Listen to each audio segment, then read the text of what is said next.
Oh, greetings and welcome. My name is Jake Rayson. I am a wildlife forest garden designer, and yeah, awkward. I've been using the software, the open broadcasting software, OBS Studio, which is brilliant. But I keep on having to rejig my camera, and then I'm have to get into the little square in the corner of the screen, and it can be a little bit pain in the butt sometimes. But there we go. Today I just want to talk about fun and and gardening really. So um, there's three things. Oh, I didn't put it on here. Oh, never mind. Doesn't matter. I can put it here. There's three things that I can. Three things that I want to talk about kind of very quickly. So first of all, is about NatureWorks. If this is my website, I do design work to is my trade. So I do garden design, work with local landscapers. I do remote garden design as well, and I just put a Ko-fi link on there too. So if you want to support live streams on here, I've got my own Ko-fi, which I don't really use, and I really need to kind of get into using. And I have a store with stuff in it, and blah blah blah blah. So I do kind of forest garden work, and I enjoy it. But I really want to talk about two kind of things coming up. Firstly, there's the Hope Garden, which I've talked about before, and this is a show garden for RHS Hampton Court. Fingers crossed that we get the funding for it and making an application, and it will be 2025. And this is a wildlife forest garden, so it's showcasing edible perennial planting, native plants, wildflowers, and kind of creating wildlife habitat. And at the heart of it is this community assembly, this kind of meeting area for people. And community assembly is a form of participatory democracy for small groups of people. And it's just to promote the idea of community assemblies as a response to the nature and climate emergency. Get basically more democracy, please, rather than just the plain old representative democracy, which does have some kind of big issues associated with it. So that's the first kind of project that I'm working on, and it's called the Hope Garden because there is an awful lot of bad news about the place, and it's very easy to be kowtowed down. It's very easy to be beaten down by it, and I think the response really is if you can look at it in terms of joyful acts and creative acts. That's a much better way of proceeding, rather than it being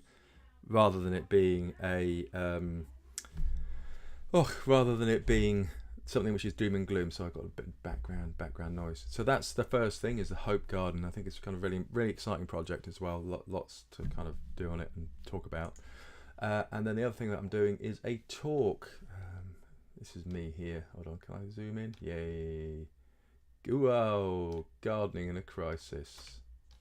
That's me there, Jake Rosen. And I'm giving a talk on Saturday, September the 9th in Cardigan, Abertavy at the Small World Theatre. And yeah, there's kind of 4 talks, and I'm working on that. So this is kind of really today, just my musings informs part of that.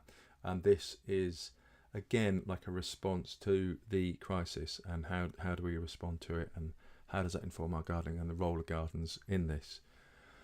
So yes, so on that note then, there's kind of 3 or 4 little things I want to talk about. So I saw a quote by Kurt Vonnegut, the author, and it really struck me. This is an extract from it. I went from failure, someone who hadn't been talented enough at anything to excel, to someone who did things because I enjoyed them.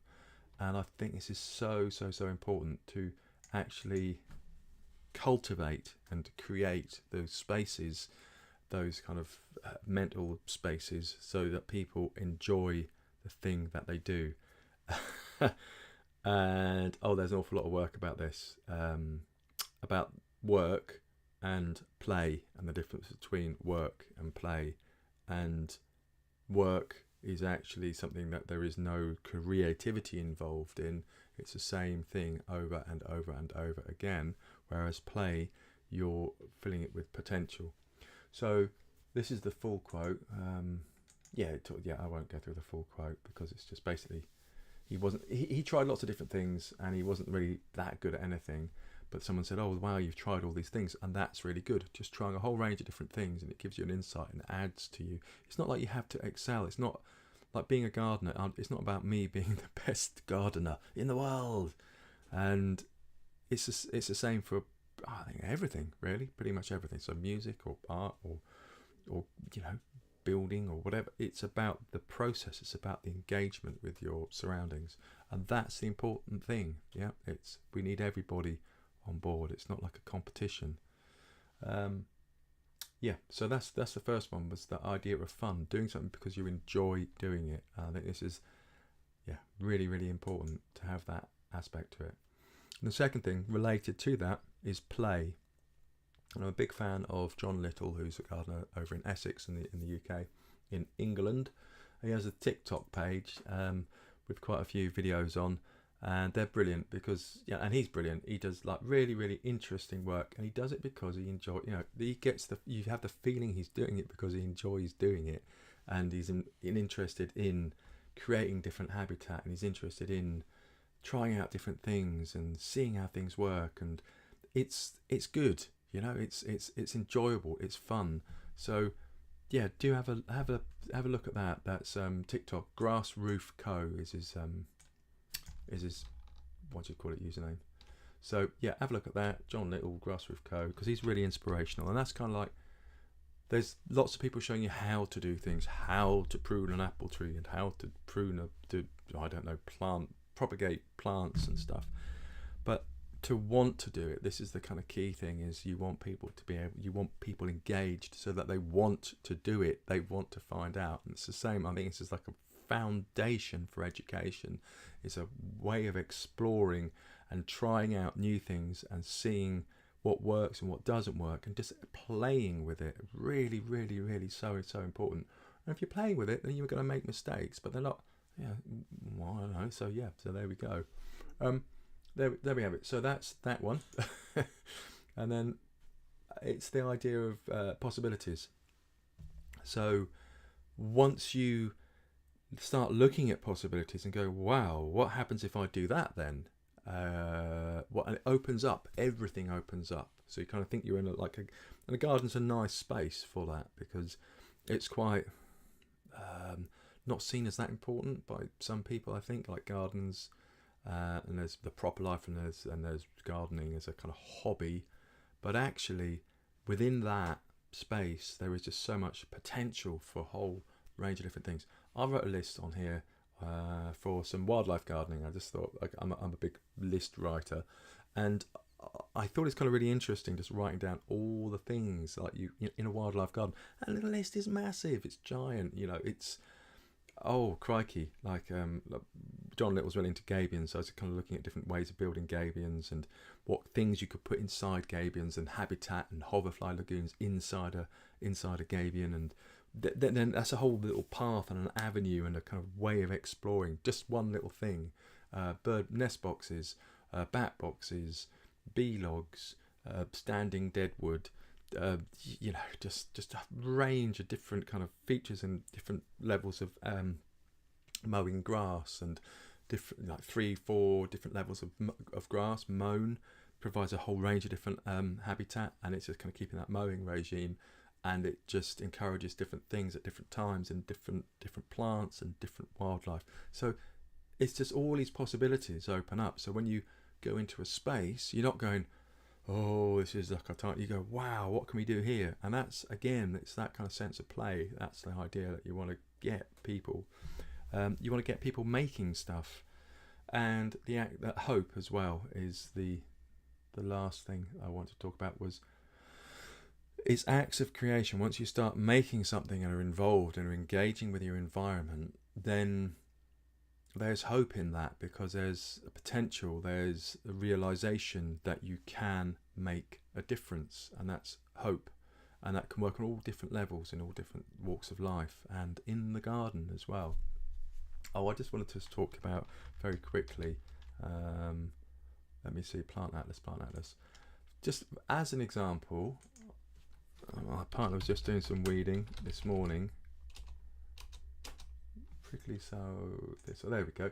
And she pulled out a prickly sow thistle, which is, it's it's, you'll see it everywhere, and it kind of comes up, and it's prickly, and it's, it's kind of, it's what you might call a weed.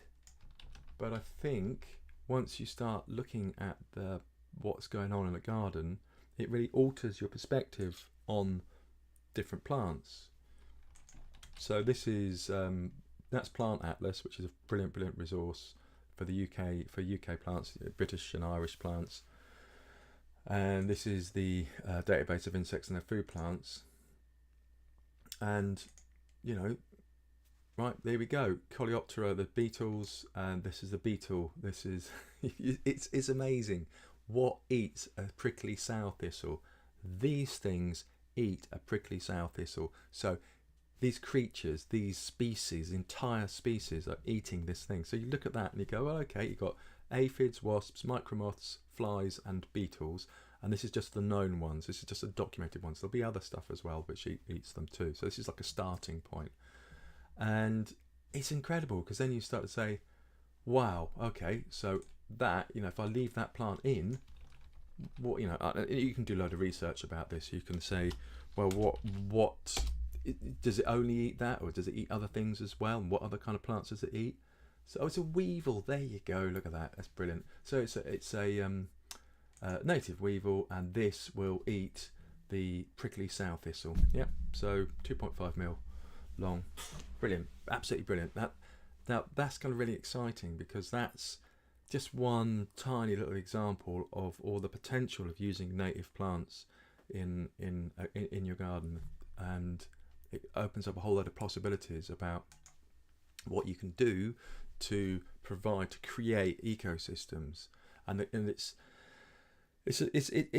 fun. It's like you put a plant in, what eats it? I wonder what eats it, and then you see if you can find that insect, and then you start to get to know your different weevils. There are 530, I think, different species of weevil in the UK, for example, and that's bonkers. I mean, that's really bonkers. I just like they're different size weevils, big weevils and little weevils. As someone on Mastodon said, so I can't remember chap's name.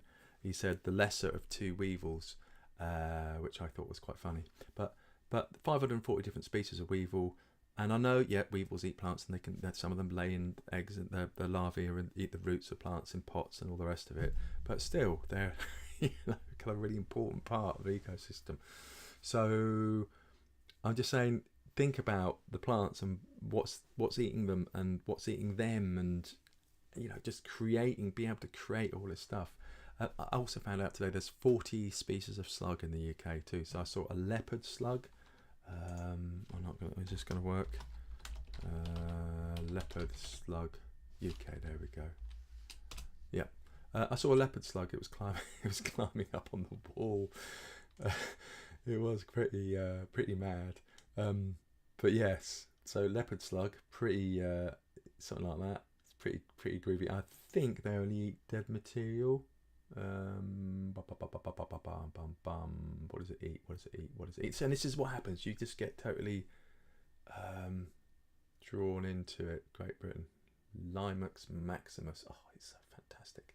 I think they only eat detrivore, cleaning up dead plants and fungi, and a carnivore as well. 6 inches per minute. Now this was going faster than 6 inches per minute. It was going super fast. Anyway, do you see what I mean? There's all these possibilities. There's all these different animals. There's all these different things that they eat, and rather than getting this, I want my dahlias to look perfect. You go, wow, leopard slugs. I want leopard slugs in my garden. So there we go. Hope, acts of creation, and then finishing off on that is humans as a force for good. And I think there's just too much emphasis.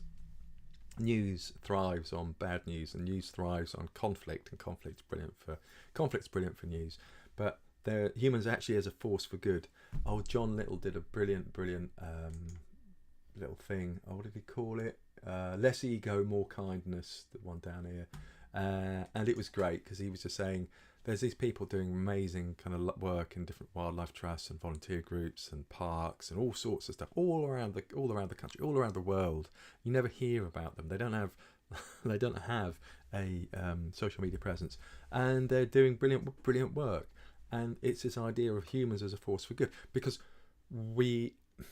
if you're so damned clever as a species, then can we not work out what good is, like as in what helps life and what creates life and what supports life, and then work towards that? So there's no need to be negative about any of the other about the other shit, but it's just to say, right, this is a good idea, we should be doing this. So I think that's really positive. It's not critical.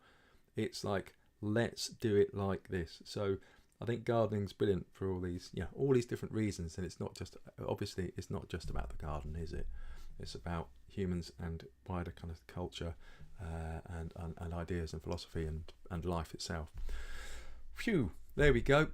Thanks very much for watching. I'll call that a quarter of an hour's little thing. I just try to do a little bit of live streaming every day, so I hope that's good. And speak to you soon. Cheers, bye.